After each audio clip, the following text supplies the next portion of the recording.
지금부터 약 1시간 10분 정도 작가님의 이야기 그리고 내년도를 우리가 어떻게 하면 더 조금이라도 더 오늘보다 지난해보다 성장할 수 있는지 좋은 말씀을 나눠주실 겁니다. 작가님을 강연장으로 모시겠습니다. 감사합니다. 부탁드릴게요. 네, 우선은 네, 강의를 할 때 뭐 혹시 궁금하신 거라든지 이런 거 있으시면 채팅을 통해서 말씀을 해주시면 좋을 것 같고요.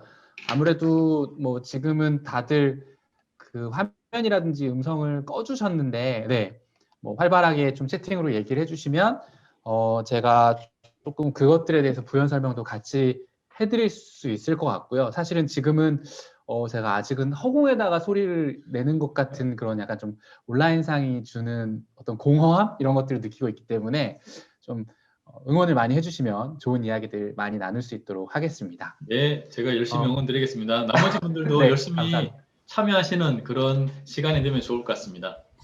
네, 우선은 다들 올해 연말 지금 이제 내일 모레 이제 크리스마스, 네, 어떤 계획들을 세우고 계신지는 잘 모르겠는데 사실 저 같은 경우에는 이제 올 크리스마스가 좀 평상시와는 많이 다를 것 같은 그런 생각이 드는 시즌이에요. 왜냐하면 제가 여기저기다가 말을 하진 않았는데 저희 아내가 지금 자가 격리 중이고요. 저희는 아내 사무실에서 확진자가 나오는 바람에 지금 저기 안방에서 자가 격리를 하고 있고 저는 이제 밖에서 이제 지내고 있어서 본의 그러셨군요. 아니게 이제 크리스마스를 뭐 외롭게 보낼 것 같아요. 이제 또 아시는 분들은 아시겠지만 제가 아이들이 지금 이제 충북 단양이라는 곳에 농촌 유학을 가 있는 상태예요. 그래서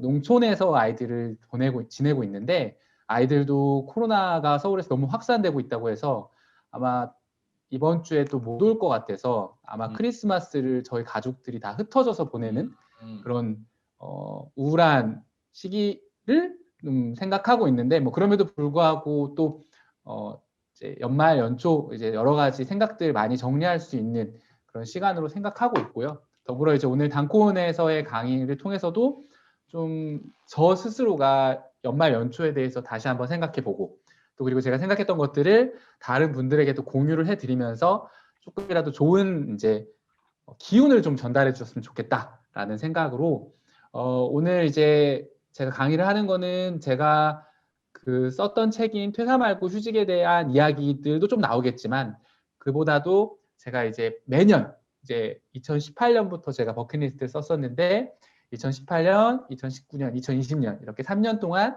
매년 버킷리스트 100개를 쓰면서 제가 뭐가 달라졌는지 그리고 버킷리스트 100개를 어떻게 쓸 수 있을지 그리고 100개를 다 쓰고 나면 어떻게 내가 이제 100개를 행동으로 옮겨야 되는지 이런 것들에 대해서 안내해드리는 시간을 갖도록 하겠습니다. 네, 다들 잘 듣고 계신 거 맞죠? 뭐 네, 아무도 잘 듣겠습니다. 없으셔 지금.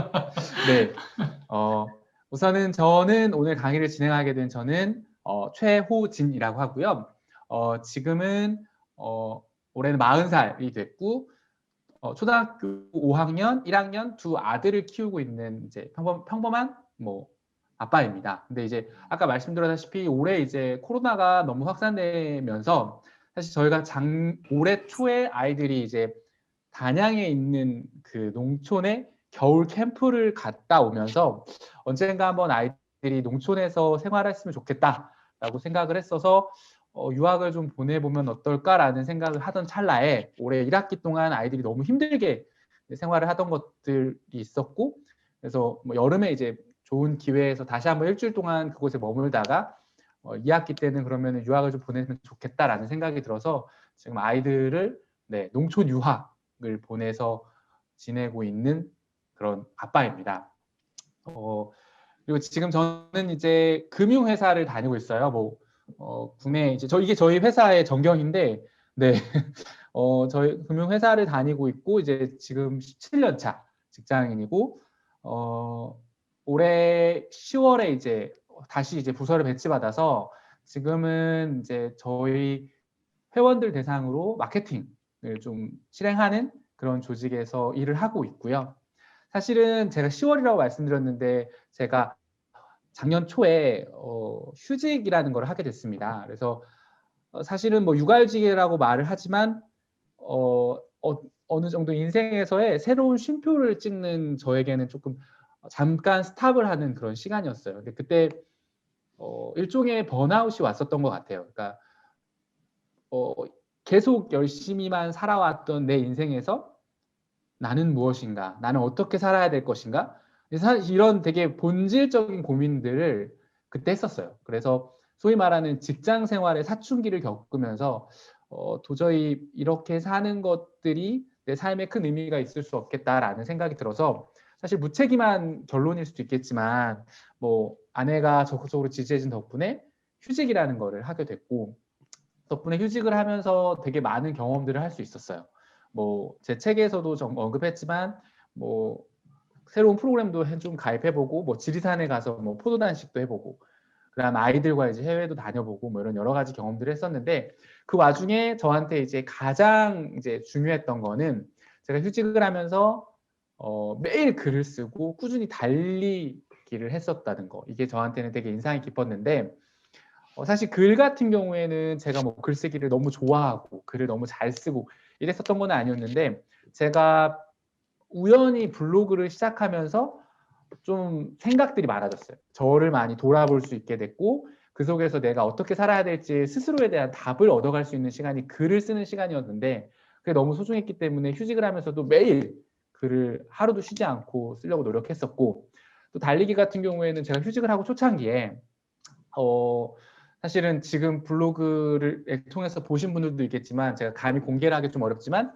제가 달리기를 하다가 엉엉 운 적이 있었어요. 그래서 그게 이제 휴직하고 거의 한 달 정도 됐을 때였는데 그때 당시에 이제 자존감에 대한 고민을 하다가 이제 막 새벽길을 달리다가 나는 나를 사랑한다라고 외치다가 어느 순간 이제 막 눈물이 막 나는 거예요. 근데 이제 생각해 보니까 이제까지 나는 나를 되게 사랑한다라고 생각을 했었는데 알고 봤더니 제가 나를 사랑했던 거는 누군가를 이겼을 때 나를 사랑했던 거지 그냥 있는 그대로의 나를 사랑했던 적이 없었더라고요. 그러면서 이제 나를 진짜 사랑하는 마음들을 좀 가져야겠다 이런 다짐을 달리기를 통해서 할 수 있었고 그래서 이제 달리기라는 것 자체가 저는 그때 그 기억을 좀 되살아나게 할 수 있는 일종의 메타포 같은 역할을 해줬기 때문에 제가 휴직을 하면서도 매일 글을 쓰고 꾸준히 달리기를 할 수 있었고요. 그래서 그렇게 매일 글을 쓰고 달리다 보니까 행복이라는 거에 대해서 좀 많이 생각을 했던 것 같아요.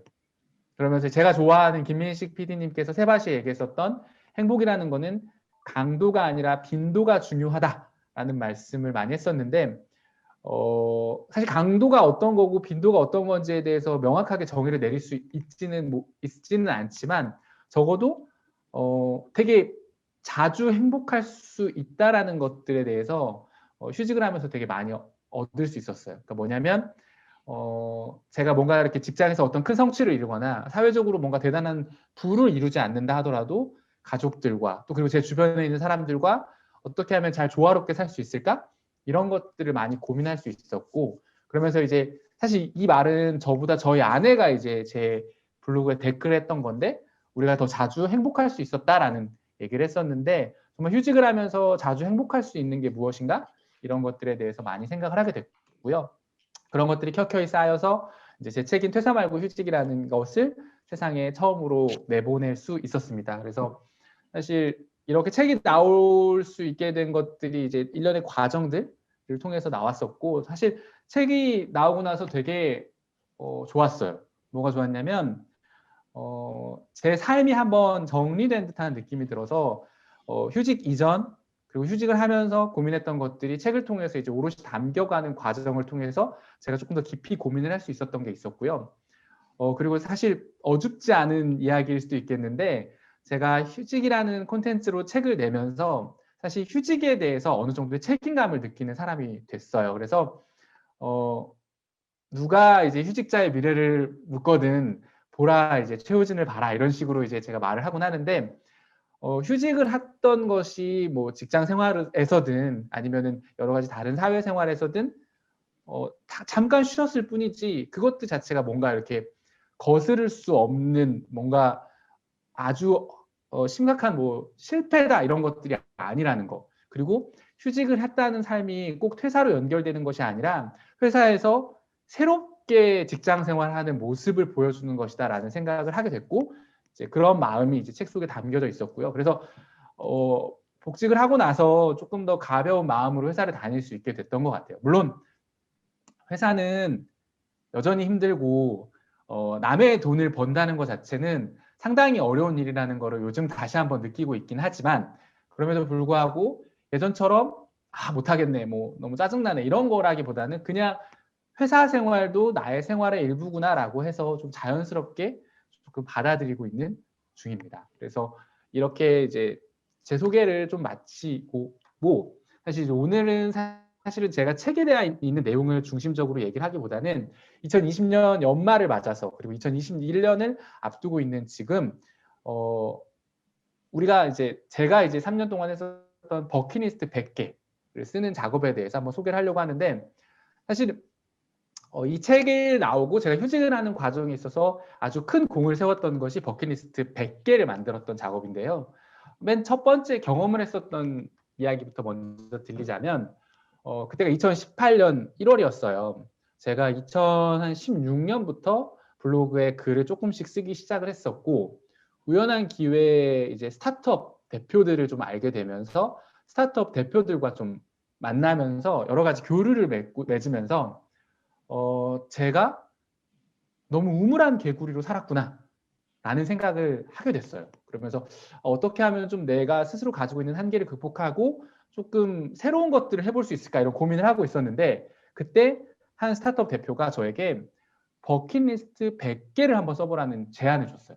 근데 이제 그때 버킷리스트는 뭐 제가 책에서도 말씀드렸지만 인생에서 죽기 전에 하고 싶은 게 버킷리스트라고 하는데 그게 아니라 1년 뒤에 내가 죽을 거라는 거를 가정하고 1년 동안 내가 하고 싶은 거에 대해서 100개를 써봐라 라고 이제 저한테 제안을 준 거예요.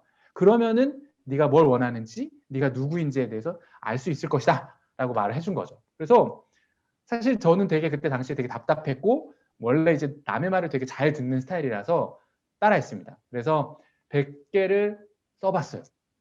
근데 말이 좋아 100개지 다들 100개 쓰라고 하면은 우선 되게 난감하잖아요. 그래서 그냥 막 100개를 쓰려고 며칠 동안 이제 고민을 해가지고 하나씩 썼어요. 근데 이제 한 20개 썼나?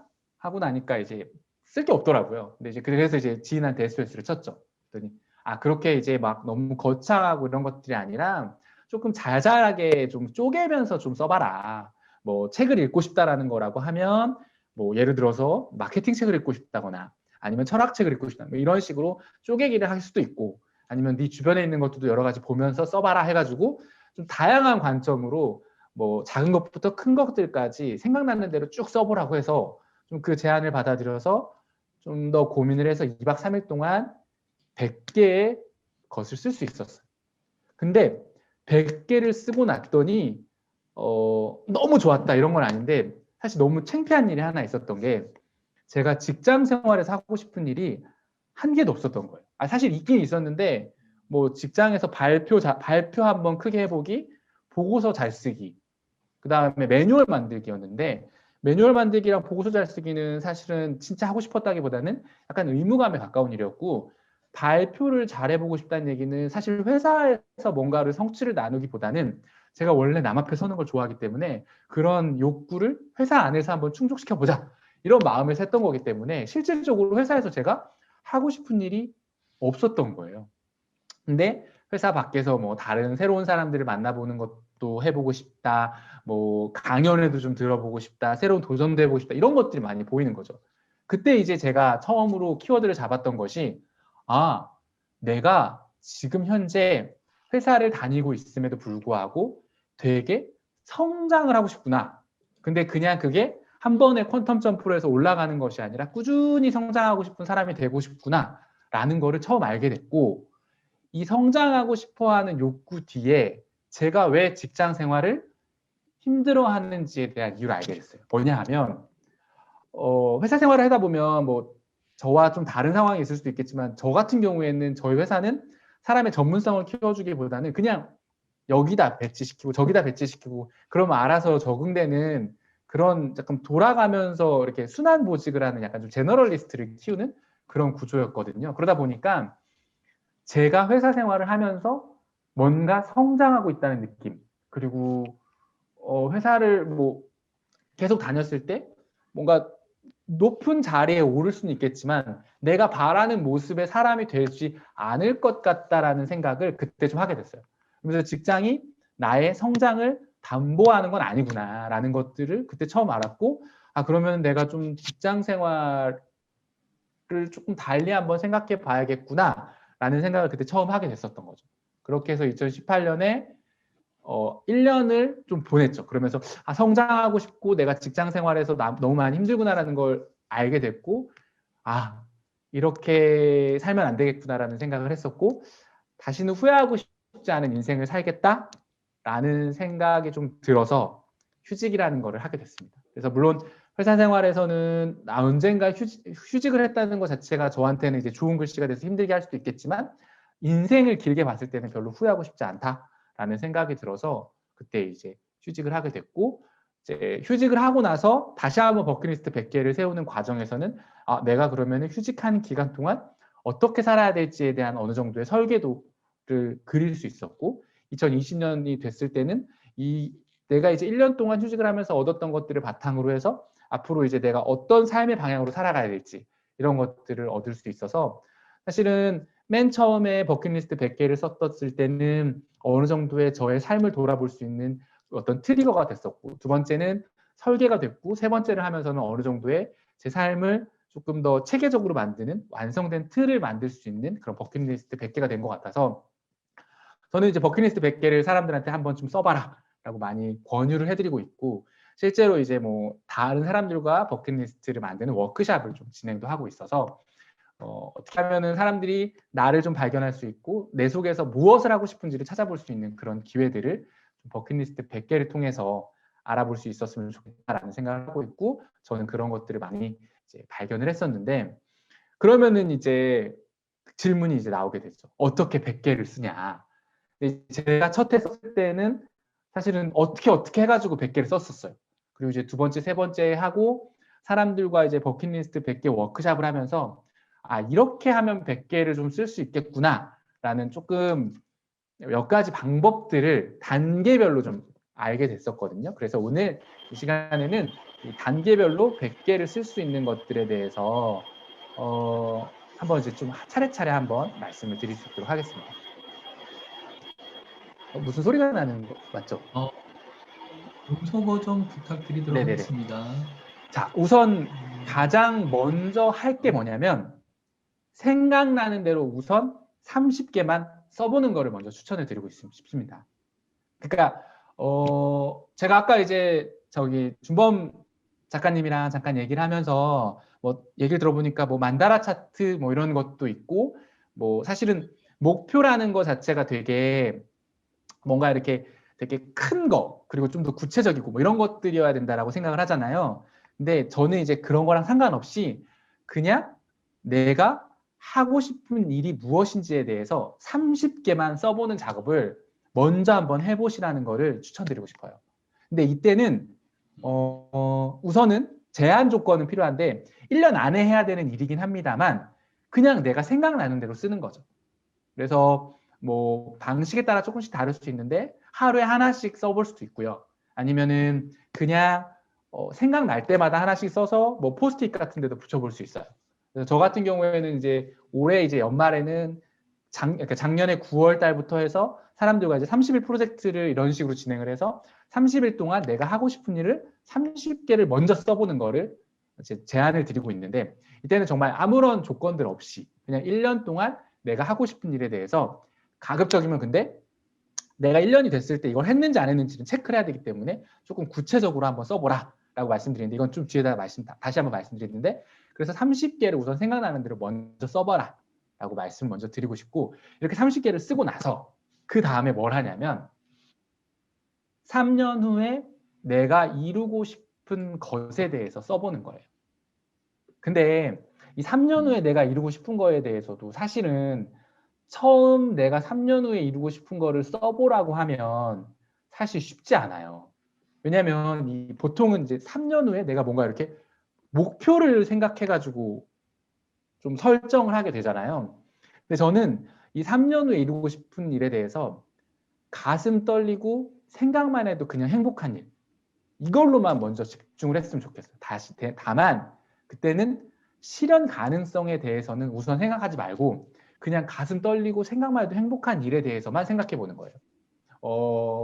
너무 극단적이지는 않았으면 좋겠어요. 뭐 예를 들어서 직장 생활 하시는 분이 뭐 3년 후에 뭐 나는 무조건 퇴사할 거야, 뭐 이런 것도 뭐 방법일 수 있겠지만 굳이 그렇게까지 하지 않는다 하더라도, 저 같은 경우에는 작가가 되는 거, 그래서 뭐 책을 내 걸로 써보는 거, 이런 것이 3년 후에 더 볼 모습이 있었고, 두 번째로는 전 세계에 있는, 전 세계까지는 아니지만 다른 나라 마라톤 대회에 나가보는 거, 이런 것들이 제가 3년 후에 해보고 싶었던 거고, 그다음에 뭐 글쓰기 선생님이 되고 싶은 거, 그리고 돈에 있어서 자유로운 사람이 되고 싶다, 이런 부분들이 있었는데, 돈에 대해 자유로운 사람이 되고 싶다는 얘기는 소위 말하는 경제적 자유로 해서 엄청난 부를 이루겠다는 게 아니라, 돈을 제가 조금 가지고 있어도 즐겁고 행복할 수 있는 방법, 그리고 또 회사가 아닌 다른 거에서 돈을 얼마라도 좀 벌 수 있었으면 좋겠다, 뭐 이 정도로 약간 좀 목표라는 것 자체처럼 뭔가 이렇게 구체적이고 꼭 해야만 할 것이 아니더라도 그냥 난 이런 게 됐으면 좋겠어 라는 수준으로만 해도 3년 뒤에 내가 뭘 할지에 대해서 생각해 보는 거를 먼저 이제 해보는 걸 추천드리는데, 이때 이런 질문을 던질 수 있어요. 3년 후에 나는 어떤 일을 하고 있을까? 직장 생활을 하면서 또 사이드 잡도 할 수 있을까? 또 어디에서 누구와 살고 있을까? 물론 이제 뭐 보통 이제 결혼하신 분들은 가족과 살겠죠. 근데 뭐 내가 그러면 3년 후에는 뭐 강남에 살겠다거나, 뭐 또는 하와이에 뭐 매달 한 달씩 살겠다거나, 뭐 이런 것들 갈 수 있고, 뭐 건강 상태와 재정 상태는 어떨게? 나의 가치관과 어떤 마음을 가지고 있을까? 뭐 이런 것들을 그냥 생각나는 대로. 근데 여기서 중요한 거는 너무 구체적이고 막 대단한 것을 생각하진 않으셔도 돼요. 그냥 내가 이런 걸 했으면 좋겠다 라는 생각으로 해서 그냥 5가지 정도를 막연하게라도 적어보시면 돼요. 그 다음에 이거를, 그러면 저희 버킷리스트는 1년 안에 할 것들에 대해서만 정하는 거잖아요. 그래서 그거를, 자, 그럼 내가 5가지를 하고 싶다는 걸 썼잖아요. 3년 동안. 그러면 그 5가지를 이루기 위해서 나는 1년 동안 뭘 할 거야 라는 거에 대해서 생각해 볼 수가 있는 거죠. 예를 들어서 저는 작가가 되고 싶다라는 생각을 했었기 때문에 제가 작가가 되기 위해서 뭘 해야 될까라는 생각을 했었을 때 가장 먼저 필요한 거는 글을 쓰는 일이라고 생각을 했었어요. 그래서 사실 매일 글을 쓰는 거, 이게 저한테는 되게 중요하다고 생각을 해서 버킷리스트에 이제 매일 글을 쓰겠다라고 썼었고요. 그 다음에 이제 세계에 있는 나라의 도시에 마라톤 대회를 가기 위해서 우선은 그러면 내가 마라톤을 달리는 거를 정말 잘 뛰어야겠다라는 생각이 들어서 1년 동안 뭐 2000km를 달려야겠다. 근데 이렇게 5가지를 이루기 위해서는 단순히 한 가지만 나오는 게 아니라 뭐 6가지, 7가지 이렇게 새끼를 칠 수가 있는 거예요. 뭐 작가가 되기 위해서는 글만 써야 되는 발굴할 수도 있고, 또 뭐 출판사와 계약을 할 수도 있고, 그다음에 또 마라톤을 하기 위해서는 뭐 2000km를 달리고 우리나라 대회에서 뭐 어떤 기록을 남길 수 있고, 또 달리기 뭐 크루 같은 거를 참여할 수도 있고, 아니면 뭐 달리기 인스타를 만들 수 있고, 그러니까 내가 이루고 싶은 것들에 대해서 5가지를 써놓고 그 5가지를 하기 위해서 내가 1년 동안 뭘 할지, 이런 것들을 한번 적어보는 것도 되게 좋은 작업인데, 이때는 되게 재밌는 게 제가 5가지를 이루기 위해서 하고 싶은 일들을 썼잖아요. 근데 이게 보통 해야 되는 일들도 쓸 수가 있어요. 그래서 이제 이게 과연 버킷리스트냐 투두리스트냐에 대해서 헷갈릴 수가 있는데, 사실 저는 투두리스트여도 상관이 없다고 생각해요. 왜냐하면 투두리스트가 내가 3년 후에 이루는 모습을 위한 거기 때문에 충분히 나의 가슴을 설레게 할 수 있는 작업이 될 수 있다고 생각하거든요. 그래서 내가 그냥 투두리스트를 쓰면은 그게 너무 힘들겠지만, 내가 3년 뒤에 어떤 모습이 될 거다라는 거를 한번 그려보고 내가 거기에다 투두리스트를 한번 대입해보면 훨씬 마음이 조금 더 동요되는 그런 하고 싶은 일들로 좀 쓸 수 있다라는 생각을 하고 있고요. 자, 그러면 이 정도까지만 하면 사실은 50개 정도를 쓸 수 있고, 아까 30개 썼던 것들이 5가지 하고 싶은 일과 연결이 돼서 연동이 될 수가 있어요. 그러면 이제 어느 정도 좀 정리가 되는데, 그 다음에 뭘 하냐면 사소한 것들에 대해서 생각해 보는 거예요. 뭐냐면, 자, 버킷리스트는 죽기 전에 해야 할 일들이잖아요. 하고 싶은 일들이잖아요. 그러다 보니까 버킷리스트라는 말이 나오는 순간 우리는 되게 거대하고 큰 일들을 해야 된다는 약간의 의무감이 있는 것 같아요. 그래서 보통 보면 사람들이 뭐 아까 얘기했던 뭐 책을 내고 싶다라거나 아니면 뭐 30억을 모으고 싶다 뭐 이런 식의 것들도 하는데, 생각해 보면 우리 주변에서 제가 당연하다고 생각했지만 하고 있지 않은 일들이 되게 많아요. 예를 들어서 제가 이제 버킷리스트 워크숍을 진행하면서 가장 좋았던 것들이 몇 개가 버킷리스트에 있는 뭐냐면, 할머니한테 사랑한다 말하기. 그러니까 할머니가 키워주셨는지 어땠는지 모르겠지만 할머니한테 사랑한다라고 말할 수 있는 시간들이 그렇게 많지 않잖아요. 그러다 보니까 그걸 한번 좀 말해야겠다라는 그런 걸 썼던 사람도 있었고, 엄마 아빠에게 뭐 전화 한번 드리기, 한 달에 한 번이라도, 일주일에 한 번이라도, 그리고 아내 생일에 미역국 끓여주기, 그리고 아이들한테 손편지 쓰기. 사실은 이런 것들을 굳이 우리가 버킷리스트로까지 써야 돼? 라고 생각할 수도 있어요. 하지만 생각해보면 이런 것들이 우리가 너무나 당연하다라고 생각했기 때문에 평상시에 그냥 넘어가는 경우들도 많은 거예요. 그래서 사실 저는 사소한 것들도 충분히 써두는 것들이 의미가 있다고 생각을 해요. 왜냐하면 그렇게 쓰는 것만 통해서도 내가 실행에 옮길 수가 있거든요.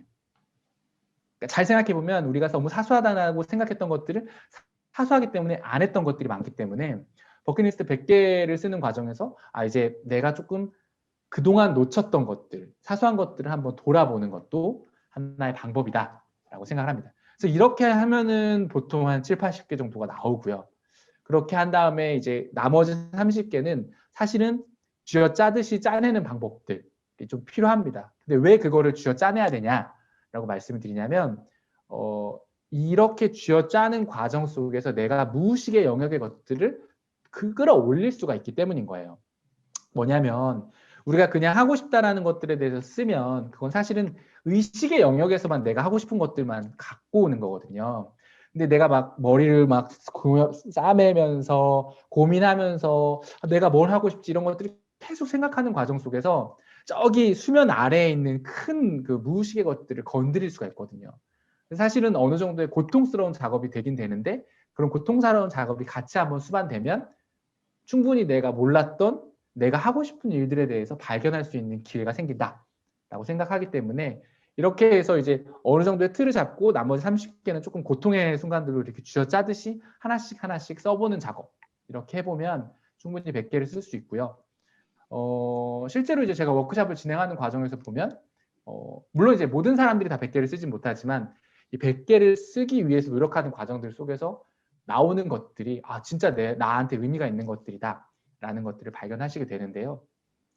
이렇게 100개를 쓰는 과정에서 제일 중요한 것 중에 하나가 뭐냐면 스마트하게 고를 세팅하는 거라고 이제 말씀을 드리는데, 이게 이제 그 나의 목표를 잡는 것과 관련한 이야기인데, 이거가 specific, measurable, attainable, relevant, time bound 이렇게 이제 5가지 항목으로 나누는데, 이거에 이제 앞자를 산 건데 최대한 구체적으로 측정 가능하게 쓰는 게 중요해요.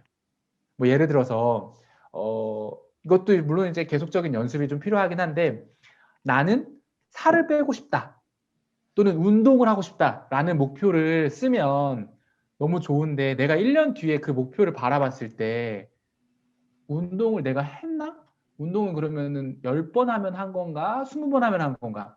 이런 것들이 되게 많이 헷갈리잖아요. 그렇기 때문에 그걸 좀 더 구체적으로 측정 가능하게 잡아주는 게 되게 중요해요. 그래서 저 같은 경우에는 그냥 달리기를 뭐 꾸준히 한다 이렇게 잡으면 안 될 것 같아서, 뭐 올해는 2,000km를 달리겠다, 뭐 꾸준히 달려서 뭐 얼마만큼 달리겠다 이런 거라든지, 몸무게를 몇 킬로그램을 만들겠다, 뭐 이런 식으로 조금 숫자를 좀 결합을 해가지고 작성을 하는데, 그냥 내가 하고 싶은 일이라는 것 자체로만 해도 충분히 의미가 있는데, 다시 한번 강조하고 싶은 건데 중간에 실현 가능한 여부 있잖아요.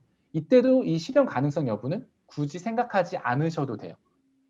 지금 우리가 버킷리스트 100개를 쓰는 거는 내가 뭘 하고 싶은지에 대해서 알아보는 거지, 이게 과연 실현 가능하냐 아니냐는 굳이 따져볼 필요가 없는 거예요.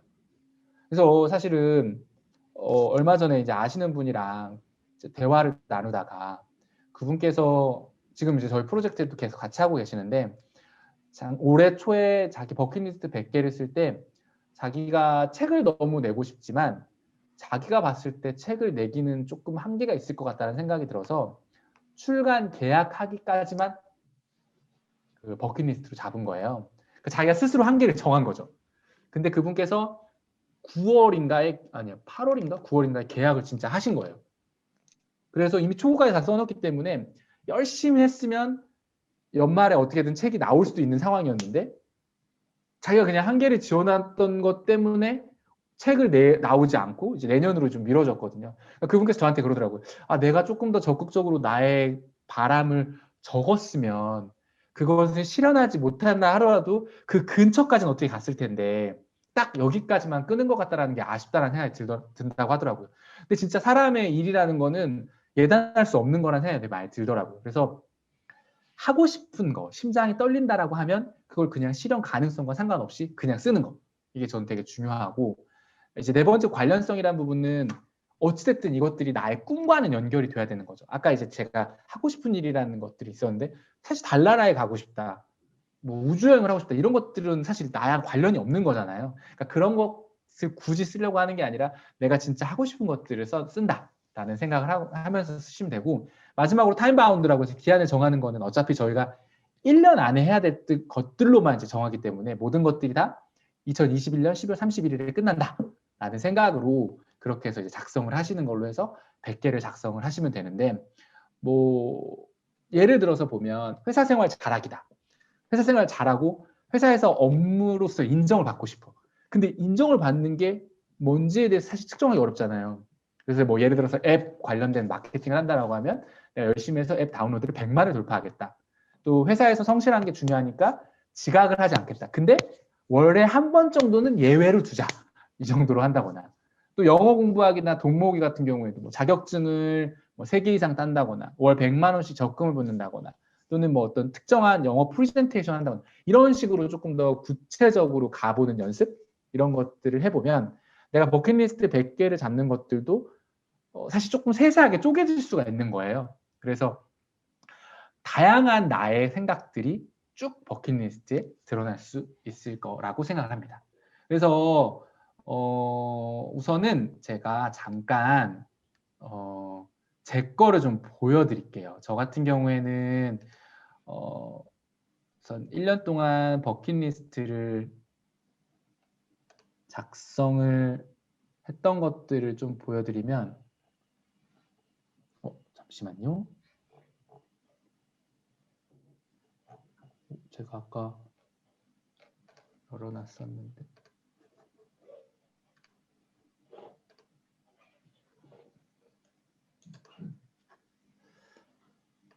혹시 궁금하신 거라든지 이런 거 있으시면 언제든지 문의 주시면 되고요. 네.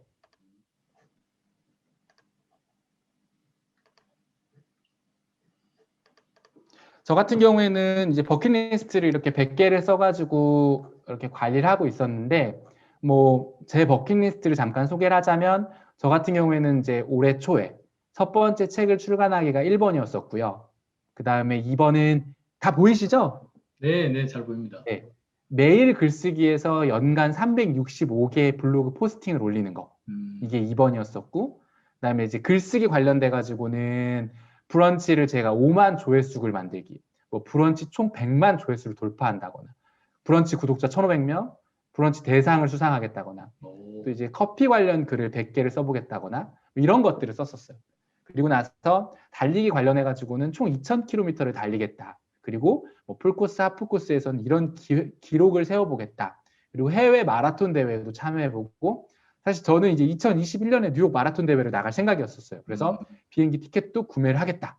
뭐 이런 것들을 좀 썼었던 거죠. 그리고 뭐 독서 관련돼서는 뭐 독서 일지를 구글 스프레드로 시트로 만들고 원서도 읽고 뭐 서평도 쓰고 뭐 이런 다양한 내용들을 이제 정리를 했었어요. 그래서 버킷리스트 100개를 뭐 이런 식으로 쭉 작성을 해가지고 네 했었습니다. 그래서 한 달간 뭐 고기 끊기 뭐 이런 것도 있었고 장인어른 장모님과 여행하기 이게 사실 장인어른 장모님이랑 여행하는 게 생각보다 쉽지 않더라고요. 저희 부모님이랑 여행하는 것도 쉽지 않고 그리고 저 매일 이불 개기 아이들 생일에 손편지 써주기 아이들과 글램핑 가기 뭐 이런 식의 것들을 쭉 썼었어요. 그래서 보면 아시겠지만은 좀 큰 목표도 있고 짜잘짜잘한 것도 있고 뭐 이런 것들이 좀 다양하게 섞여 있다라고 보시면 되는데 중요한 포인트는 내가 그냥 생각나는 대로 이렇게 한 번씩 쭉쭉 써보는 그런 형태로 보시면 좋을 것 같아요. 그래서 이렇게 이제 제가 썼는데 제가 이제 이걸 왜 보여드리냐면 지금이 이제 8시 47분이잖아요. 그래서 한 5분 동안 자기가 2021년에 뭘 하고 싶은지에 대해서 10개를 써보는 시간을 한번 가져보려고 하고 있어요. 그래서 이거에 대해서 뭐 다들 공유를 하거나 이럴 필요는 없고 그냥 한번 생각나는 대로 한번 연습을 한번 해보도록 하겠습니다. 그래서 지금 48분이니까 53분까지 한번 10개를 한번 쭉 생각나는 대로 한번 작성을 해보시면 감사하겠습니다.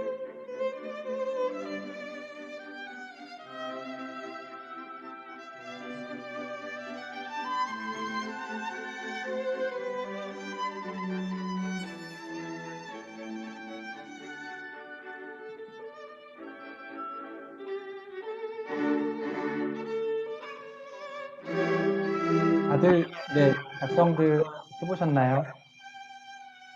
네, 열심히 하고 있습니다. 5분 지났어요. 5분 지났네요. 재밌네요. 네네네. 네.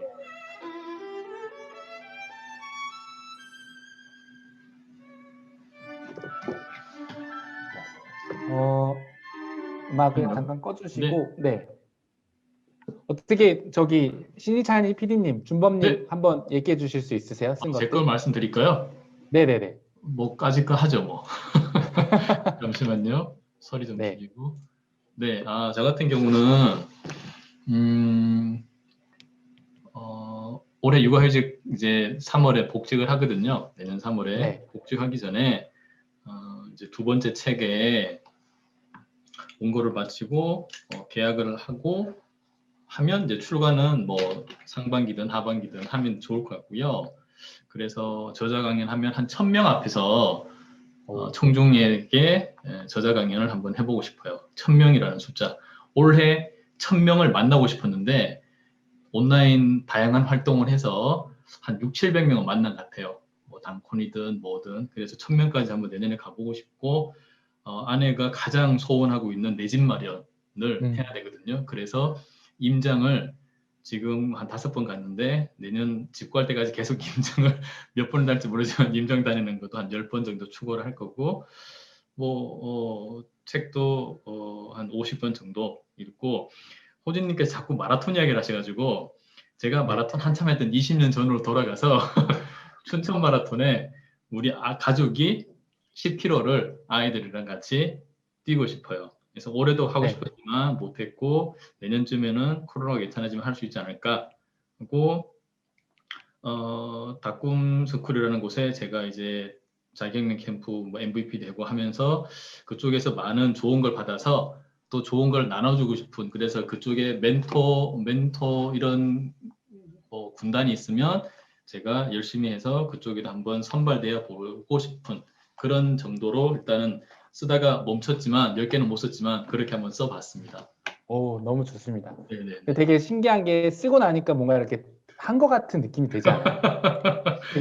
반응 그런 것 같은데요? 네. 혹시 좀 써보고 싶으신, 말씀해 주시고 싶으신, 나눠주고 싶으신 분 계실까요? 네, 뭐 많으실 것 같은데요. 한번 해보십시오. 여기서 말씀하시면 이루어질 것 같아요, 왠지. 네. 어떻게 한번 해보실 용기를 내서 제가 그러면 선물을 드리도록 하겠습니다. 진짜로요? 빨리 하세요. 아니, 피디님 빼고.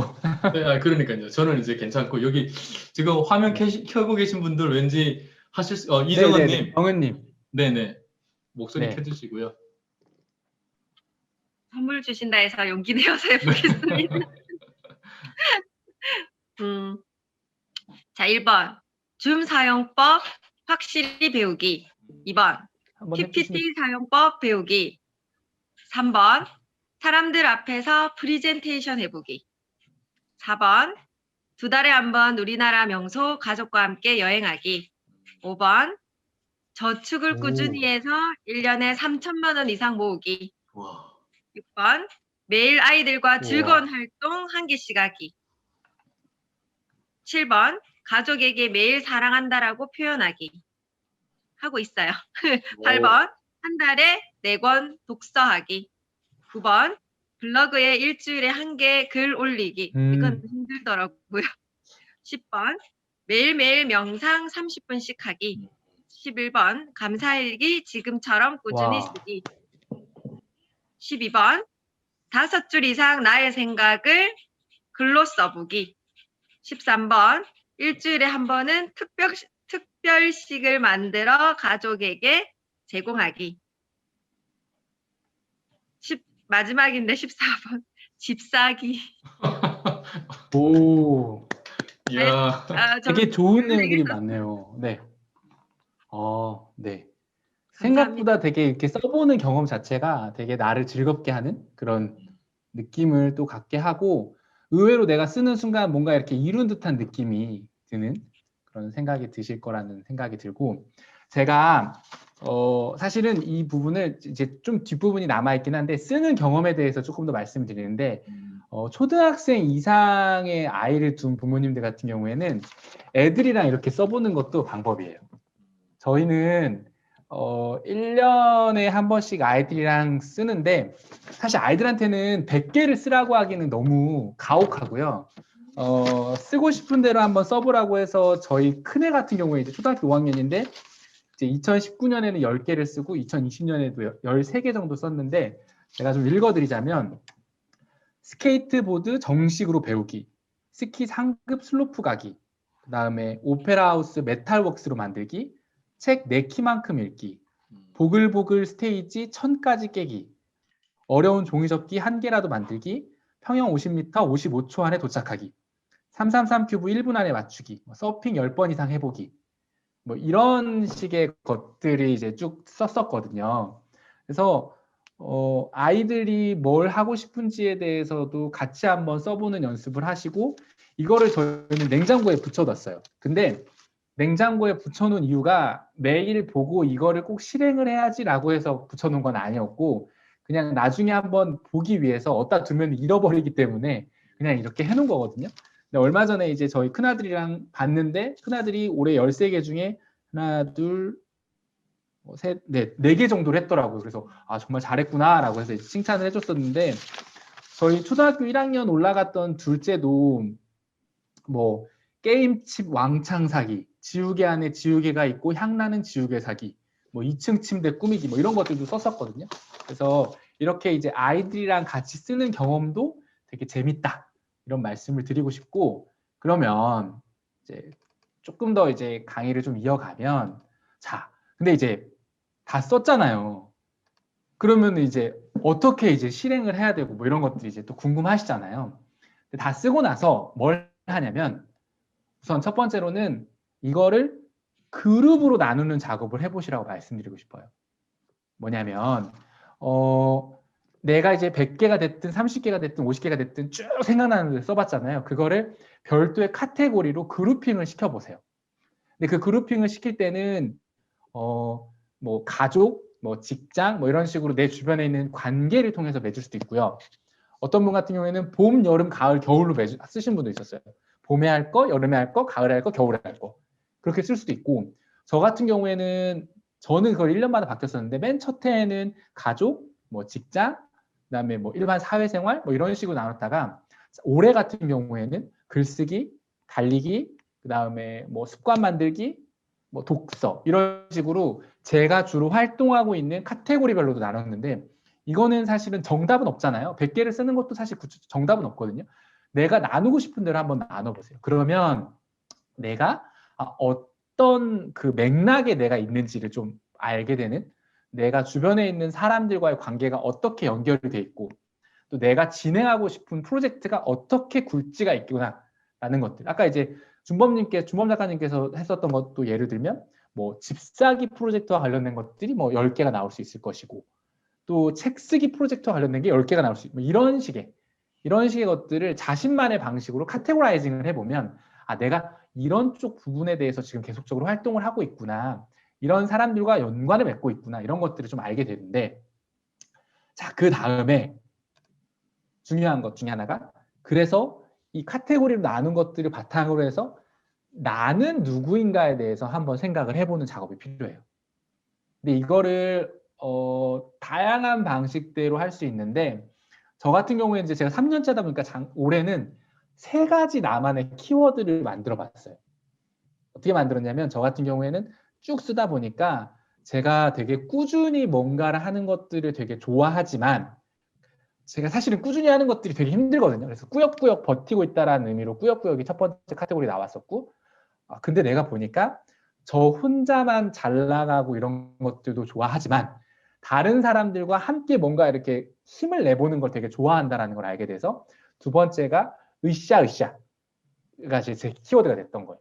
그리고 이제 마지막으로 제가 사람들에게 뭔가 이렇게 한 번에 변화를 주고 임팩트가 되게 강한 사람이라기보다는 그냥 되게 그 사람들의 스며드는 사람이 되고 싶다라고 해서 스며들다라는 이제 3가지 키워드를 만들었었는데, 꼭 이렇게 키워드를 단어 형태로 만들 필요는 없고요.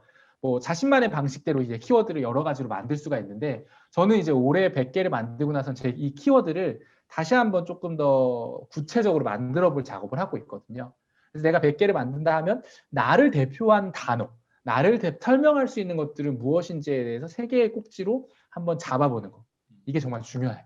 그래서 다 쓰고 나면 그룹을 나누고 그 그룹 속에서 내가 어떤 관계를 맺고 있는지 본 다음에 내가 어떤 키워드의 사람인지를 딱 3가지만 한번 잡아보면, 이 정도만 하면은 버킷리스트 100개를 만드는 거에 있어서 상당 부분에 대한 과제를 다 한 거예요. 그러면 이거를 통해서 내가 나를 알아가는 과정을 마치신 거죠. 자, 그럼 그 다음에는 100개를 목표를 세웠으니까 실행에 옮겨야 되잖아요. 근데 이제 아까 말씀하셨던 분 중에 한 분은, 야, 100개를 내가 어떻게 실행에 옮겨? 난 못해. 1년에 365일이면 3.65일 만에 하나씩 해야 되는데 이게 어떻게 해? 라고 말씀드리잖아요. 3개만 남기고 다 잊어버리시라고 말씀드리고 싶어요. 100개를 다 썼는데 잊어버리라니 이게 무슨 얼토당토 않는 말이냐라고 생각하실 수도 있는데, 사실은 저는 버킷리스트 100개를 만드는 거는 나를 알아가는 과정, 내가 뭘 원하는지를 보고 나서 나의 사람이 어떤 건지에 대해서 알아가는 과정이지, 이거를 다 실행에 옮겨야겠다라는 마음으로 쓰는 게 아니거든요. 솔직히 100개를 실행에 다 옮기겠다라고 쓰면 시작부터가 너무 어렵고 무겁잖아요. 굳이 그럴 필요가 없는 거예요. 나한테 제일 중요한 거 3가지만 남기고 다 잊어버리는데, 보통은 이 3가지는 처음에 썼던 3가지가 될 가능성이 높아요. 그러니까 저 같은 경우에도 책을 쓰고 그다음 매일 블로그에 글을 쓰고 꾸준히 달리는 거, 이 딱 3가지만 생각했었거든요. 근데 신기한 건 뭔지 아세요? 이 3가지가 메인이었잖아요. 이 3가지를 실행하고 나면 나머지 것들도 다 알아서 실행이 되는 것들을 확인하실 수가 있어요. 그래서 제가 아까 이제 또 보여드렸던 걸 다시 한번 보여드리면, 제가 이제 사실은 그냥 좀 정리를 하기 위해서 이렇게 100개를 만들었었던 거고, 저는 이 100개를 거의 1년 동안 그냥 내팽겨뒀었어요. 그리고 6월 달 정도 한번 보고 최근에 이제 이번 강의를 준비하면서 다시 한번 정리를 했었던 건데, 제가 지금 책 출간하기라든지 글쓰기 2000km 달리기는 사실 거의 다 해놨거든요. 그러니까 이거 말고도 하다 보니까 2번째 책 계약하기도 되고, 뭐 강의하기도 알아서 되고, 다꿈스쿨에서 진행하기도 책을 출간하니까 뭐 강의를 진행할 수 있었던 거고, 이것들이 자연스럽게 제 인생에서 적용이 되는 것들이 있더라고요. 근데 이게 신기한 건 뭐냐면, 내가 하고 싶은 일들을 손으로 썼잖아요. 그래서 내가 머릿속으로는 기억하지 않는다라고 생각했는데 손이 기억하고 무의식이 기억하고 있는 작용이 되기 때문에 알아서 실행이 되는 거예요. 그래서 굳이 내가 이 100개를 다 실행해야겠다고 생각하지 마시고 그냥 3개만 쓰고 잊어버리시라 라고 말씀을 드리고, 다만 그렇게 잊어버리면은, 그렇게 해서 1년이 끝나버리면은 내가 쓴 이유가 없잖아요. 그래서 3개만 남기고 잊으신 다음에, 그리고 나서 연말에 내가 얼마만큼 했는지를 돌아만 보면 되는 거예요. 그러니까 제가 저희 아이들이랑 썼던 것도 이거를 1년 동안 너 이거 해야 돼, 이거 해야 돼 이렇게 해가지고 애들을 푸시를 하기 위해서 한 게 아니라, 애들이 하고 싶은 거를 그냥 한번 써본 거고 이거를 연말에 한번 돌아보기 위해서 냉장고에 붙여놓은 거였거든요. 그래서 연중에는 그냥 보지도 않았어요. 그렇기 때문에 그냥 내가 이거를 그냥 잘 고이 간직해두고 딱 3개만 실행하겠다는 마음을 가지고 연말에 돌아보면 내가 어떤 거를 실행했고 어떤 거를 실행하지 않았느냐 이런 걸 알 수 있고 또 재미있는 건 뭐냐면 제가 연말에 돌아보면 내가 연초에 이런 걸 썼었어? 라는 것들이 보이게 돼요. 뭐냐면 1년 전에 내가 하고 싶은 일이라고 생각했던 것들이 1년 사이에 별로 하고 싶지 않은 것들도 보이게 되거든요. 그래서 내 마음의 변화도 볼 수 있기 때문에 굳이 너무 이거를 다 실행에 옮겨야겠다라고 생각을 하시기보다는 그냥 편안하게 그냥 쭉 쓰고 연말에 돌아보고 나를 한번 회고해보는 이런 정도의 수준으로만 생각을 하시면 좋을 것 같아요. 그러니까 왜냐면 우리가 목표를 설정한다라고 했으면 목표에 대한 실행 계획을 막 세우면 이거는 무조건 다 해야 되는 거잖아요. 근데 이렇게 하기에는 사실은 너무 삶이 각박하다라는 생각이 들었고 그냥 내가 뭘 원하는지를 알아가고 그 속에서 하나둘 실천을 하는 거. 그래서 사실 물어보는 분들이 있어요. 100개 중에 그러면은 몇 개를 실천해야 잘한 거냐. 저는 1개를 실천해도 잘한 거고 100개를 다 실천해도 잘한 거라고 생각해요. 그 1개가 나한테 어떤 의미가 있는지를 스스로 생각해 볼 수만 있다라고 하면 충분히 괜찮다라고 말씀을 드려서 이런 것들을 좀 실행해보고 연말에 돌아보면서 정리해보면 이걸로 충분하다고 생각을 하고요. 이건 제가 아시는 분이 그 인스타인가 올렸는데 제가 너무 좋아가지고 갖고 왔는데 마크 빅터 한센이라고 누가 내 치즈를 옮겼을까? 이거 쓰신 분이 쓴 말인데 꿈과 목표를 종이 위에 기록하는 것 그것이 원하는 사람이 되기 위한 방법이다 라는 건데 사실은 버킷리스트 100개를 쓰는 것도 마찬가지 과정인 것 같아요. 뭐냐면 내가 무엇을 원하는지에 대해서 그냥 한번 써보는 거예요. 그냥 써보면서 내가 이거를 진짜 원하는구나 라는 거에 대해서 스스로 그냥 느낄 수 있는 그런 시간 이런 것만 돼도 충분히 의미가 있다라고 보시면 좋으실 것 같아요. 그래서 부담 없이 이거를 좀 즐기셨으면 좋겠다는 생각이 들고요. 제가 보니까 여기 오신 분들 중에서는 제가 아시는 분들도 있는데 뭐 현직 선생님 분들도 좀 계시는 것 같은데 이런 현직에서 이렇게 좀 학생들이랑도 이런 것들을 한번 같이 진행해보고 다양한 사람들이랑 워크숍을 이렇게 진행해보는 것도 되게 좋은 방법일 거라는 생각이 들어요. 그래서 뭐 필요하시면은 저한테 개인적으로 주시면 제가 이런 오늘 말씀드렸던 것들을 강의안으로 같이 공유 드릴 수 있으니까 그런 것들을 바탕으로 뭐 워크숍을 개인적으로 진행하실 분들은 진행을 하셔도 되고 같이 이렇게 저랑 같이 해보셔도 좋고 뭐 이렇게 될 것 같아요. 그래서 제가 오늘 오신 분 중에 지금 다영님이 계시는데 다영님께서 사실은 버킷리스트 100개를 저랑 2년 동안 연속으로 같이 하셨던 분이셔서 그래서 한번 좀 개인적으로 마이크만 켜고 경험에 대해서 한번 좀 공유만 해주실 수 있을까요, 다영님? 다영님? 네? 네. 어떤 공유, 어떤 경험 얘기하시는? 100개를 써봤을 때의 느낌?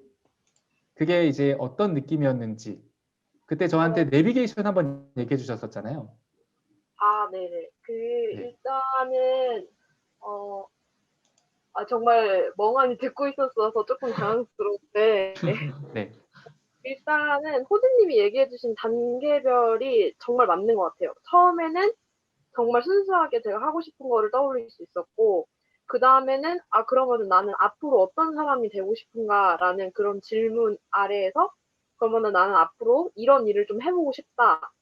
그러면은 이런 일을 하기 위해서 어떤 것들을 해야 할까? 이래서 좀 더 쪼개보고 그러다 보니까 단계가 생겨지고 제가 나아갈 길에 대해서 인생을 살면서 수많은 선택의 기로들이 놓이잖아요.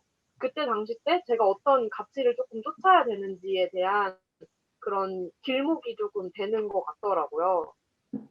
그래서 네, 그것도 쓰고 이제 무의식적인 것도 쓰고 다른 사람들이랑 워크숍 해본 것도 굉장히 좋았던 게 제가 몰랐던 욕망? 그래서 다른 사람들이 뭔가 이렇게 좀 공유를 해주시면은 나는 왜 저런 생각을 못했을까 싶어가지고 막 재작년에는 막 뭐지 기부하는 것도 좀 해보고 이번 년에는 이제 호진님이랑 다른 분들의 영향을 받아서 글 쓰는 것도 좀 넣었는데 3편 쓰고 끝났어요.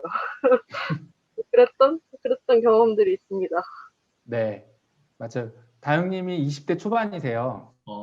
네, 그렇게 사실은 되게 같이 해보면서 되게 많은 것들을 또 실행에도 옮기셨고, 그러면서 되게 좋은 경험들을 하셔서 저는 항상 되게 감사하게 생각하고 있고 그렇습니다. 그래서 같이 해보시면 되고, 여기 유비처럼 님도 계신데, 유비처럼 님도 사실 올해 초에 저랑 같이 하셨었거든요. 네, 잠깐 얘기해 주시면 안 돼요?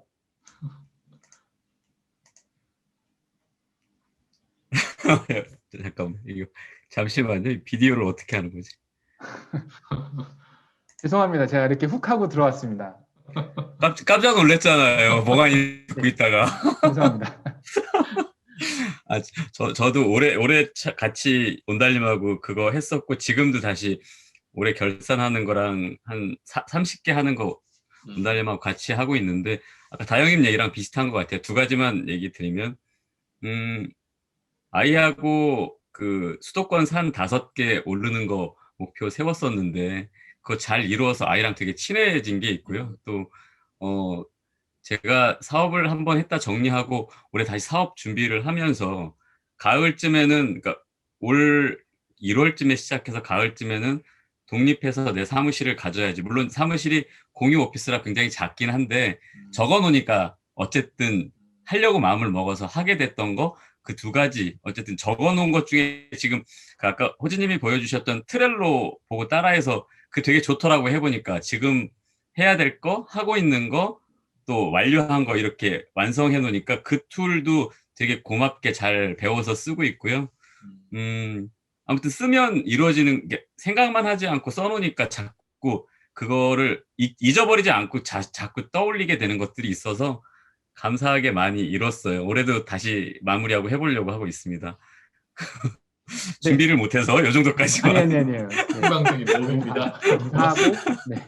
그러니까 쓰는 행위라는 것 자체가 되게 신기한 것 같아요. 그러니까 뭐냐면 내가 쓰는 과정에서 내 생각이 좀 더 구체화되고, 쓰는 과정에서 아, 내가 정말 이걸 바라는구나라는 최면이 걸리는 듯한 느낌?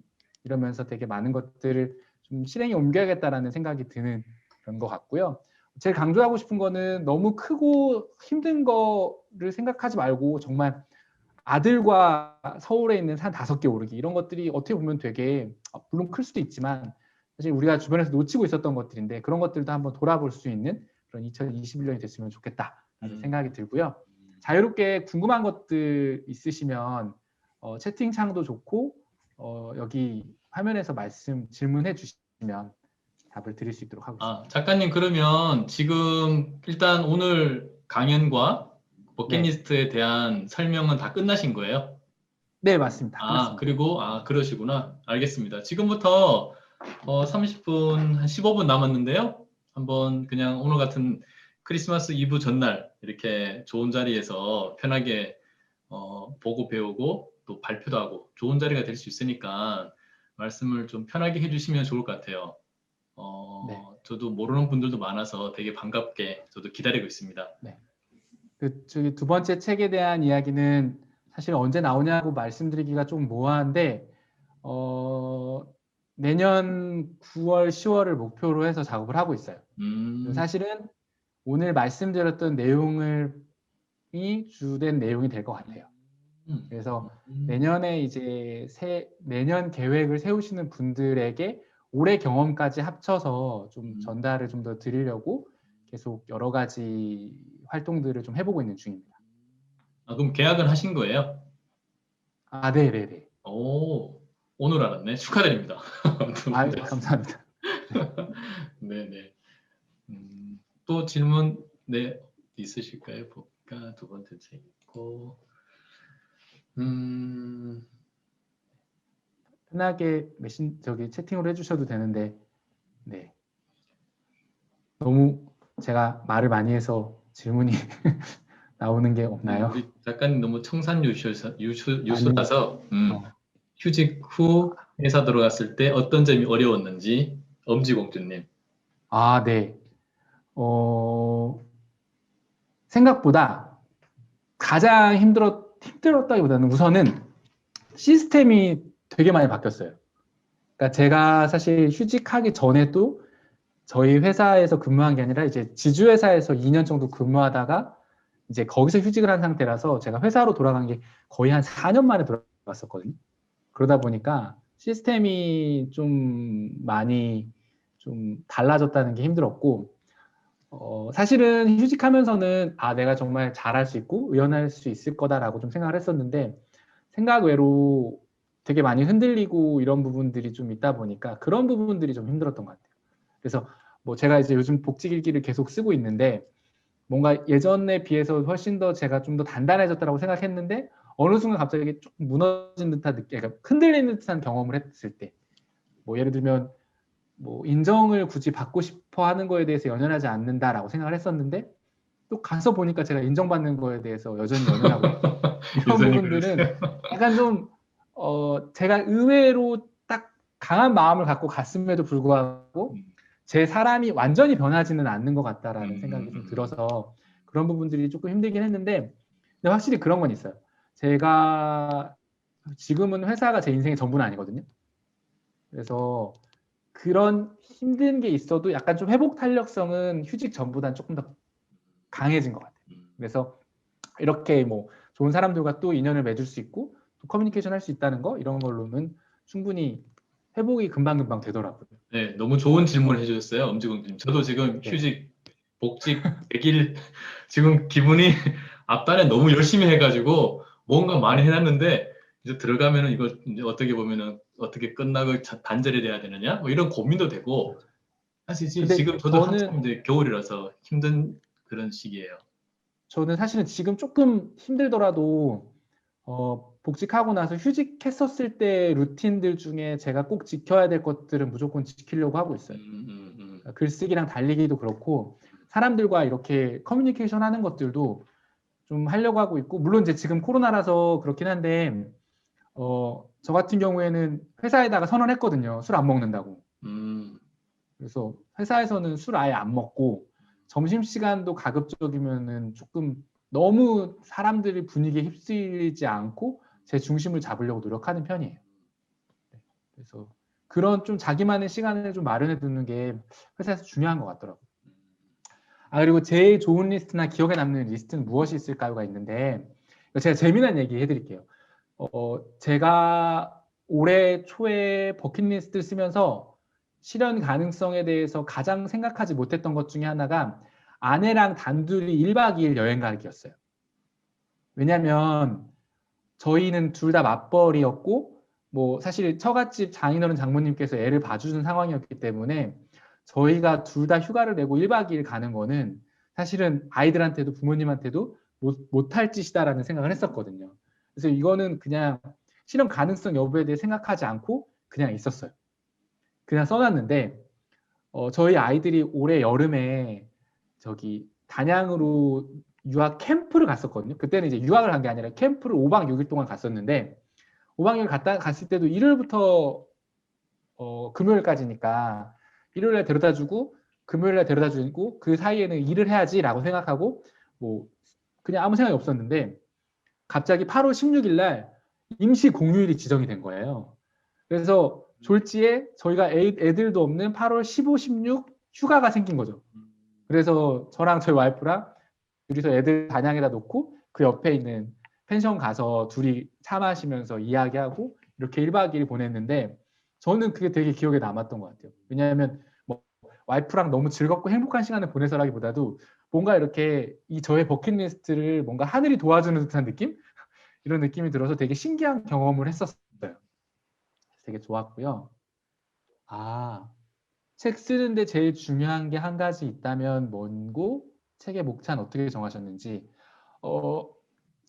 책 쓰는데 제일 중요한 건 뭐냐면 두 가지인데, 하나는 책을 쓰겠다는 마음을 포기하지만 않으면 돼요. 이게 되게 좀 너무 가진 자의 여유 이런 거일 수도 있는데, 제가 생각해 보니까 정말 내가 책을 쓰겠다라는 마음이 어느 순간 확 올라가다가 한 번에 확 사그라들 때가 있거든요. 근데 그런 마음이 사그라들지 않고 계속 언젠가는 쓰겠다라는 마음을 가지고 있는 게 제일 중요하고, 두 번째로는 그런 마음과 함께 꾸준히 글을 쓰는 게 중요해요. 그래서 그냥 꾸준히 글을 쓰는 게 아니라 주제를 잡아서 꾸준히 그런 글을 쓰는 게 정말 중요해요. 그래서 그냥 글을 쓰는 게 아니라 주제를 잡아서 글을 쓰는 게 중요해요. 그래서 저 같은 경우에는 사실 휴직을 하고 나서 휴직 일기를 썼거든요. 일주일에 한 편씩. 그래서 휴직을 하면서 느꼈던 것들에 대해서 썼었고요. 두 번째로는 그 휴직을 하면서 직장 생활에 대한 아쉬운 점에 대해서 또 계속 글을 썼었어요. 일주일에 한 편씩. 그리고 세 번째로는 아이들과 캐나다 2달 동안 갔던 거에 대해서도 캐나다 일기를 썼었거든요. 그래서 이 세 개가 연결돼서 한 권의 책이 나왔던 거예요. 그래서 포기하지 않고 꾸준히 글을 쓸 때 그냥 글을 쓰는 게 아니라 주제를 잡아서 일주일에 한 편씩 그 주제에 대해서 깊게 글을 써보는 연습, 이런 것들을 해보시면 좋을 것 같고요. 사실 목차는 처음에는 출판사랑 협의를 하다가 출판사에서 다시 한번 정리를 해주셨는데, 지금 말씀드렸던 제 글들을 보시고 출판사 대표님께서 이렇게 가자 해가지고 잡아주신 거예요. 꿈스쿨 9헤빗 강의는 아직 제의가 들어오지 않았습니다. 네. 9헤빗 제가 메이트로 오늘 선정이 됐거든요. 오, 5명밖에 안 되는데. 모르겠어요. 그래서 선정돼가지고 이제 한 30명의 회원들을 데리고 6개월 동안 계속 또 이끌어가게 됐어요. 그래서 지금 이 방에 아까 계셨었는데 나가신 분 중에 한 분도 있었는데, 달빛따라 엄지공주님도 그러시구나. 그렇구나.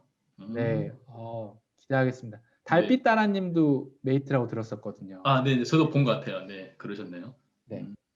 다꿈스쿨은 다시 꿈꾸는 어른들의 학교라고 해서 나는 오늘도 경제적 자유를 꿈꾼다 청울림님께서 만든 자기개발 스쿨이고요. 네. 근데 이제 저도 거기에서 이제 자기혁명 캠프라는 수업을 들었었고, 신희찬이 PD님, 엄주공주님도 이제 거기서 이제 15기 MVP시네요. 축하드립니다. 축하드립니다. MVP 모임인데요. 네. 그리고 한기님께서 슬럼프에 빠질 때 어떻게 극복했냐라고 말씀드렸는데, 저는 슬럼프에 빠질 때 글을 썼어요. 그러니까 제가 1년 365일 동안 하루도 빠지지 않고 매일 글을 썼다고 말씀드렸잖아요. 그래서 슬럼프에 빠졌음에도 불구하고 어떻게 해서든지 내가 매일 하겠다라고 마음 먹었던 거를, 그거는 무조건 한다라는 마음으로 했었어요. 그러니까 최소한으로 이것만이라도 해야 된다라는 그 명맥을 유지하는 거, 이게 전 되게 중요한 것 같아요. 그래서 제가 조금 힘들어도 가급적이면 달리기와 글쓰기는 꾸준히 하려고 노력하는 편이거든요. 근데 달리기는 매일 하면 안 돼요. 왜냐하면 무릎이 나가기 때문에 그렇게는 못 하는데, 그래도 이제 사람의 이제 기분이 업앤다운이 되는데, 그 업앤다운 되는 와중에서도 내가 해야 될 일 2가지는 어떻게 해서든지 끈을 잡으려고 노력하는 거, 이런 게 있고, 요즘은 뭐 주변에 있는 사람들을 통해 가지고 많이 힘을 얻는 것 같아요. 뭐냐면 그 여러 가지 단톡방들 모임이 많이 있잖아요. 제가 주도하는 모임도 있고 제가 참여하는 모임도 있는데, 그 속에서 사람들을 통해서 좀 많이 힘을 얻고, 그리고 힘들 때는 제일 중요한 것 중에 하나가 힘들다고 말을 해야 돼요. 특히 주변에 있는 사람들한테. 그게 전 정말 중요한 것 같아요. 그게 뭐 내가 비록 나약해 보일 수도 있겠지만, 나 힘들어요, 나 좀 도와주세요 라고 말할 수 있는 용기가 저는 되게 중요한 것 같아요. 그렇습니다. 네. 네. 감사합니다. 아무튼 그 2021년 버킷리스트 꼭 100개가 아니더라도 가급적이면은 많이 한번 써보시고, 그 속에서 이제 내가 뭘 원하는지, 내가 뭘 바라는지를 다 쓰고 나면 꼭 정리를 스스로 한번 해보시고 그렇게 지내셨으면 좋겠다라는 말씀 드리겠고요. 정은님, 여기 단콘 모임 방에 계시는 거죠? 네, 계시면 제가 그러면 따로 쿠폰을 보내드리도록 하겠습니다. 커피 주시는 거예요? 그럼요. 네, 약속했잖아요. 네, 좋습니다. 좋습니다. 네, 이정은님 아까 발표하시는 중에 뭐 파워포인트도 하고 프레젠테이션도 하고 뭔가 이렇게 도전을 하시려고 하시는 모습이 너무 보기 좋아서 올해 언제가 될지 모르지만 가기 전, 올해는 아니죠. 2021년도에 본인의 꿈이 이루어지시는 기회로 이 단콘에서 작가님만 발표하시거나 강연하시는 게 아니고 청중분도 본인의 변화, 노력의 결과를 한번 보여줄 수 있는 그런 자리를 단콘에서 드릴 테니까 가을쯤이나 여름 지나서 한번 뭐 묻던 주제에 대해서든지 아까 뭐 집을 구하고 싶다 그랬으면 집을 구하신 이야기를 하셔도 좋고요. 아니면 내가 어떻게 프레젠테이션을 잘하게 됐는지 그런 이야기 한번 기회를 드리고 싶은 마음이 약간 생겨서 이 말씀을 오늘 드려야 될 것 같고요. 그리고 음지공주님은 제가 오늘 처음 뵙는데 MVP 되신 거 축하드리고요. 네, 그래서 또 단콘에서 내년에 그런 기회가 있으면 한번 출연해 주시면 그래서 또 좋은 이야기, 경험 이야기 하루에 2번, 4시를 만난다고 하신다는 게 새벽 4시에 일어나신다는 것 같더라고요. 보니까 대단하신 그런 열정이신데 자기 개발하셨던 이야기 아마 복직하시면 뭐 이렇게 휴직 하신 그런 이야기도 아마 지금 그런 고비를 극복하시려고 뭐 자격캠에도 출연하시고 참여하시고 최선을 다하셔서 MVP도 되신 그런 어떤 훈장을 갖고 계신데 그런 이야기들을 여기 계신 분들 혹은 또 새로운 분들한테 나눠줄 수 있으면 참 좋을 것 같다는 생각이 들었어요. 그래서 뭐 책을 쓴 분만 나온다는 그런 것도 좀 저도 이제 내년에 단콘을 이제 올해 15번 했는데 내년도까지 하면 한 50번을 채운다고 하면 거기에 작가님만이 아닌 일반인 분들 중에서 노력한 결과를 보여줄 수 있는 분들에게 또 하는 걸로 조금 뭔가 확대를 해보고 싶은 생각이 좀 들었고요. 이상 제 간단한 말씀을 드린 거고 최호준 작가님은 매년 이맘때 와서 해주세요. 내년 겨울에 또 잡아놔야 될 것 같습니다. 업그레이드해서 좀 더 만들도록 하겠습니다. 네, 정말 좋은 자리였고요. 시간은 딱 됐는데 혹시 작가님한테 말씀 못하신 분들 제가 알기로는 사마중달님도 제가 알기로는 저쪽 자야캠 15기라고 알고 있는데 그죠? 그래서 제가 자기 소개를 보고 되게 놀랐었는데 혹시 뭐 사마중단에 잠깐 말씀 가능하신가요? 네, 알겠습니다. 다음 기회에 오시면 말씀하시는 걸 하고 최호준 작가님 뭐 마무리 멘트 한번 부탁드릴게요. 네, 올해 되게 많이 힘들고 답답한 한 해였을 수도 있고 뭐 아니면 또 새로운 성취를 이룬 한 해였을 수도 있을 텐데 올해 연말을 잘 돌아보셨으면 좋겠고 2021년에 내가 하고 싶은 일들을 꼭 100개 쓰면 좋겠지만 100개가 아니더라도 써보는 작업을 통해서 나를 발견하고 2021년에 설레는 한 해를 좀 시작할 수 있었으면 좋겠습니다. 오늘 너무 감사합니다. 네, 정말 고맙습니다. 그리고 최호준 작가님은 내년 9월에 2번째 책 나오면 이제 저자 강연을 단콘에서 한 11월, 12월 이렇게 다시 모시도록 하겠습니다. 오늘 바쁘신 시간에도 이렇게 크리스마스를 앞두고 내년도를 위해서 시간을 내어주신 여러분들께 깊이 감사드리고요. 네, 정말 좋은 자리 만들어주신 우리 최호준 작가님께 깊이 감사드리고 여러분들 소감을 오늘 강연 소감을 작가님에게 힘을 드리기 위해서 본인의 블로그나 뭐 SNS나 아니면 우리 톡방이라도 좀 남겨주시면 작가님에게 제가 전달드리고 또 나눌 수 있는 그런 자리, 같이 성장할 수 있는 그런 자리를 해줄 수 있으시면 정말 감사하겠습니다. 1시간 반 동안 시간 내어주신 모든 분들께 깊이 감사드리고 이만 자리를 마치도록 하겠습니다. 고맙습니다. 감사합니다. 네,